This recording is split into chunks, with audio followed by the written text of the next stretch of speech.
বন্ধুরা, মিশো থেকে একটা শাড়ি অর্ডার করেছিলাম। তো গতকাল আসার কথা ছিল, কিন্তু গতকালকে আসেনি, গতকালকে ডেলিভারি আমার দেয়নি, আজকের এসেছে। তো শাড়িটা তোমাদের কাছে আনবক্সিং করবো। চলো শাড়িটা কেমন এসেছে, যদি ভালো আসে তো রাখবো, না হলে রিটার্ন।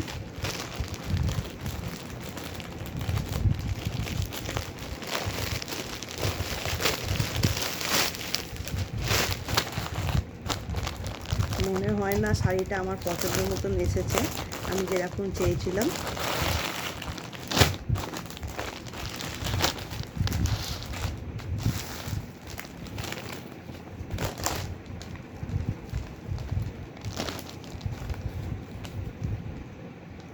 খুব হালকা, শাড়িটা খারাপ আসেনি, কিন্তু আমি অন্য ধরনের চেয়েছিলাম শাড়িটা। এইটা হচ্ছে আঁচল, দেখো শাড়িটা, এইটা আঁচল। শাড়িটা দেখি অনেকেই নিয়েছে, যার জন্য আমিও নিলাম শাড়িটা, কিন্তু আঁচলটা আমি খুঁজে পাচ্ছি না। ও, এইটা আঁচল, এইটা আঁচল, আর ব্লাউজ পিসও আছে।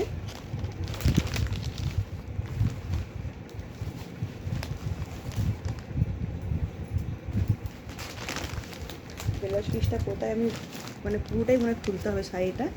শাড়িটা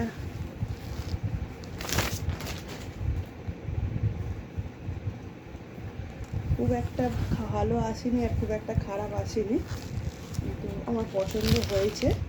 শাড়িটা আমার পছন্দ হয়েছে, খারাপ কিছুই আসেনি। এই যে শাড়িটা, এটা এটা হচ্ছে কোমরের দিকে, না ব্লাউজ পিস বুঝতে পারছি না, এটা পুরো না খুললে বোঝাই যাবে না। তো যাই হোক, শাড়িটা কেমন লাগলো তোমরা একটু কমেন্ট করে জানিও। আমার খুব পছন্দ হয়েছে শাড়িটা, আমি যতটুকু আশা করেছিলাম মোটামুটি এসেছে, খারাপ আসেনি। তো খুব ভালো হয়েছে শাড়িটা। এটা তোমার দাদাভাই পছন্দ করে আমাকে দিয়েছে পুজোর জন্যে। তো কেমন হয়েছে একটু কমেন্ট করে জানিও। টাটা।